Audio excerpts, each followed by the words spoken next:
So, just to jump on another question, you find that many students at campus level, they are so much disconnected from the students council.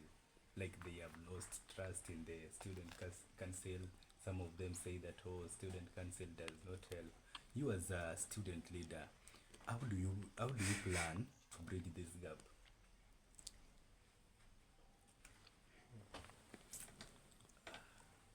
Meshach, Yes, that question lives on yes, even at this very moment that we speak. yes, And sincerely, yes, the greater good pro bono publico, for the public's good, yeah, many times do not lie within the breasts of our leaders. yes, So others don't see it as a chance to serve, yes, but rather for their own interests. yes. But I think if someone ideally is there to serve and he is persuaded by his own thoughts, then it will be a different case. In that cadre, Yes. and I've also been as a student or as a normal student, Yes. I understand both parties. One, Yes. when our leaders get into power, then they try to shelve themselves. Others try to imitate maybe some of the political classes that are out there in the society. Yes. So maybe if you're in this class, then there is some classes or castes Yes. that is being created. They feel that they're now in a different level. Yeah. So this one, first it breaches the relationship or the connection they had. Others start feeling that because of the class they're superior to the other students. Yes. But I believe that if all of us come with the thought to serve, Yeah. and it has happened, I was in a resident for 2 years. One, because of service. If people really remember all they took and do dispense their duties due diligently, then that disconnect won't be. So just improve the communication, Yes. and then strengthen the bond that existed. Yes. No classes, no superiority complex, and everything will be okay. That's very good. That is a very question that is affecting most of the people, by the way, in campus. And Sure. I believe that if the communications can be done and the classes can be dropped, I believe that this thing can really work well within the framework of student leaders and the students. Sure. Just to go on, uh, how do you see the role of student leaders, especially in the highly changing landscape of the higher education, like the student's role, the student executive council role? Yeah. Yeah. Now the student first, Yes. its main work is to act as a link Yes. between the institution and the students. Yeah. Many times it's the student leaders that have got one-to-one connection. Yes. If the link is not breached, if the connection is steady, Yes. then they know or they will understand Yes. each and every aspect of suffering, Yes. challenge Yeah. that is affecting a student here or there. So they have to act as a link. Yes. What is it that is missing? What is it that the institution is not doing? Yes. What is it that the students are suffering from that the institution can help solve? Yeah. So they act as a link and then can make it be known to the institution or the administration for help or for a sort of intervention. Yes. Another aspect Yes. is to identify a problem Yeah. that already exists, and one in their capacity they can solve it, Yes. because the student leadership as a kitty, the student leadership as a structure, that they can facilitate change or can facilitate a construction of an infrastructure. Yes. So they can identify a problem and solve it. Then the last one, Yes. it's all about the harmony and the well-being or welfare of the students. Now this one cuts across so many facets. It not only faces the challenges maybe in the social aspect. Yeah. We live in the world that mental health is a real issue. Yes. They can champion that. Yeah. When they have got problems with academics, Yes. they can champion that well-being. And maybe Yes. if it's financial or maybe economical in one aspect or the other, Yes. through good channels or institutions, they can help solve this for the well-being of the students. Okay. So, I've got you so well. So, what is your view on the balance between academics and vibrant social life of university? And can a student leader manage both? Can a student leader really manage the academic life, the vibrant social life? You understand what I mean by the social life at campus. You find that there are a lot of partying, there are a lot of things that are happening in campus. And how can a student leader manage all these ones with also maintaining his high rank as a leader in the campus society? Thank you. Yes. Ideally, Yes.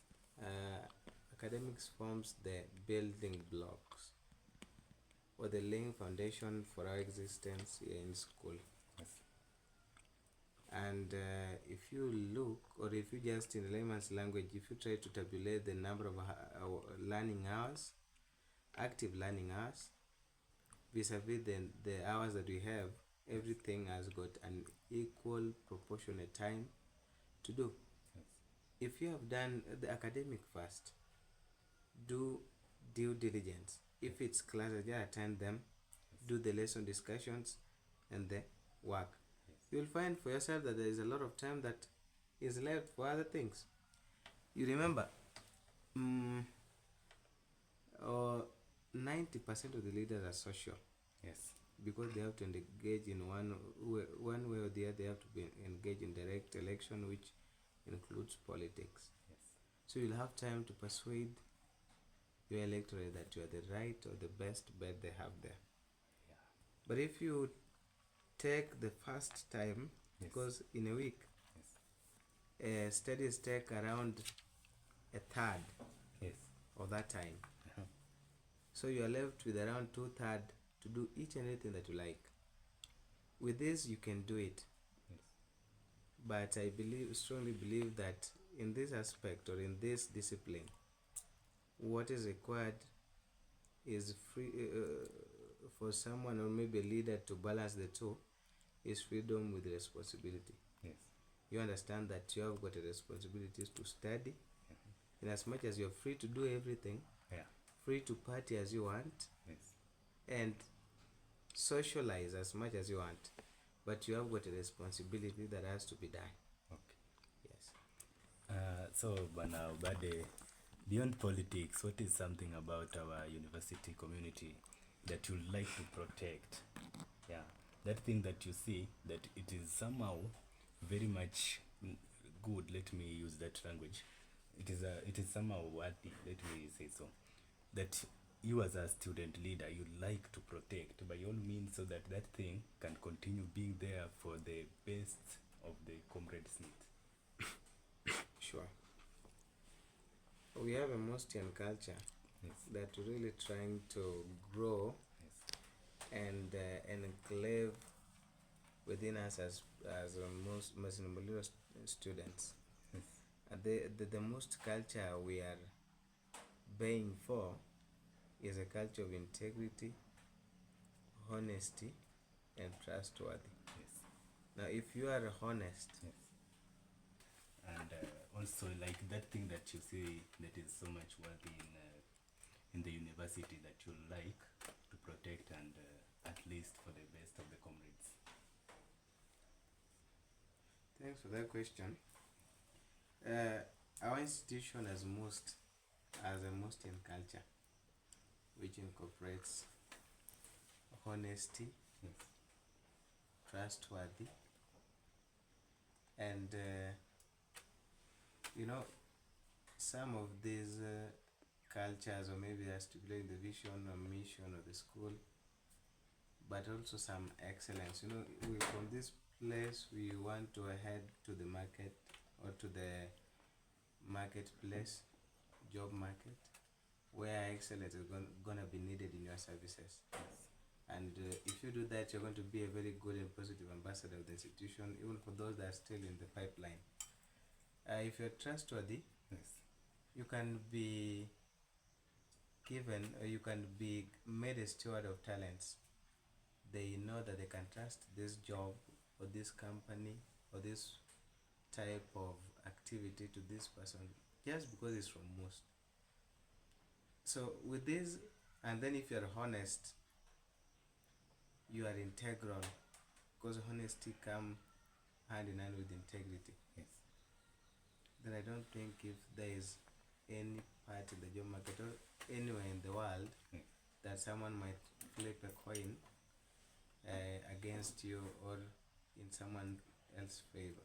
So some of these things, these are some of the Mustian cultures that I would really love to, I cherish them, and I would really love that we proceed with them, Yes. even in the outside world, so that at least comrades from Mustian, they come to the market world or to the job market, they find that there are some cultures that have helped them ease on their path. Yes. Yeah. So, Bwana Obade, we understand that politics is all about policy making. Yeah, it involves a lot of policy making. So, you as a student leader, what are some of what is that one radical policy that, given a chance, you can make as a student leader, so that it can protect your legacy in future? It can be seen as radical, yes, but it will help the comrades at future. Yes. Yeah, thank you. Now, even in this, the structure of the student organization, we have got the delegates or the representatives, Yes. which are around 48. And then we have got the student executive council, which has got 7 members, Yes. with a representative from the speaker Yes. of the house, which is 8. Yes. These are the delegates or legislatures Yes. to make policies. Though we understand by the law of the land or the Constitution of Kenya, there is a 2016 Act of Parliament called the Duale Act, Yes. which really tampered with the powers, privileges, and the extent of leadership of students in higher learning institutions. So even their power, their ability to do policies and enact them is mad. But I think one policy that I would really love to make, if given the chance, is autonomy of student affairs. Yes, because we understand we are the future generation, and all we need, because after some times will be required by nature, Yes. to take up the mantle from these facets of leadership, maybe all disciplines, be it in medicine, be it in agriculture, be it in publicity or journalism, all ministries at large, even in leadership. So there's some activities that are done with great interference from the school or the institution. Yes. Things to do with students' welfare. Yeah. Even the contribution for the organization should be autonomous, so that when we have done it, let us do our things on our own, and if much is required of us, let there be an audit that is to be given to the institution. Let each and every student affair be handled autonomously by the student. That's very great and very brilliant idea. Yes. As we conclude, Bwana Obade, what advice will you give to a first-year student that is so much passionate in joining the campus politics? Piece of it. Yes. To that first year, a freshman or a fresh woman outside there, Yes. who is eager and has got this fire burning in her or him Yes. about student leadership. Yes.